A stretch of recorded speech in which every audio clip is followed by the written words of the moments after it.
శోధింపబడటం తప్పు కాదు తల్లి, శోధనలకి రావడం తప్పు కాదు. A temptation is not an invitation to sin, but it is sin itself. మీరు ఎప్పుడు పాపం చేస్తారో తెలుసా? ఈ శోధన క్రియారూపకంగా ఎప్పుడు దాల్చుతుందో, ఈ క్రియారూపంగా చేయడానికి మీరు ఎప్పుడు ఇష్టపడతారో, ఈ క్రియను, ఈ శోధనను ఎప్పుడు మీరు క్రియగా మారుస్తారో అప్పుడు అది పాపంగా మార్చబడుతుంది. శోధన అవ్వకొచ్చింది, ఆ పండు ప్రతిరోజు చూస్తుంది కానీ ఏమీ అనిపించలేదు ఏ రోజు. కానీ సాతాను గాడు వచ్చి ఏమన్నాడు? అమ్మా, దేవుడు ఏదన్నా తినద్దన్నాడా?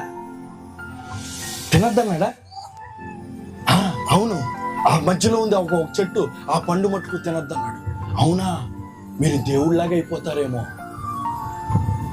ఒక్క చిన్న మాట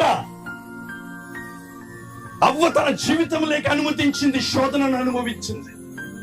ఆ తర్వాత బహుశా ఎన్నో రోజులు చూసిండొచ్చు. ఆ పండును చూసినప్పుడల్లా నిజంగా తింటే ఎంత బాగుంటుందో.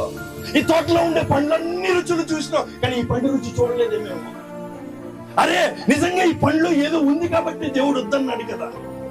కొన్నిసార్లు నీ జీవితంలో ఎలా ఉంటుందంటే, శోధన నిన్ను ఆపుతూ ఉంటాడు దేవుడు, కానీ నువ్వు ఆగవు. ఆమేన్. మళ్ళీ పైపెచ్చు అంటావు, ప్రభువా నేనేం చేయలేదు ప్రభువా, నాది ఏం తప్పు లేదు ప్రభువా. సాతాను శోధించాడు. బైబిల్ ఎంత స్పష్టంగా చెప్తుంది చూడండి, శోధనను సహించువాడు ధన్యుడు.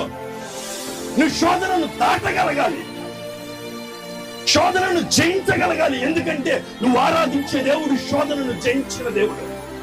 ఆయన సాతాను వచ్చి ఆయన వాళ్ళని రొట్టెలుగా చేయమంటే చేయలేదు.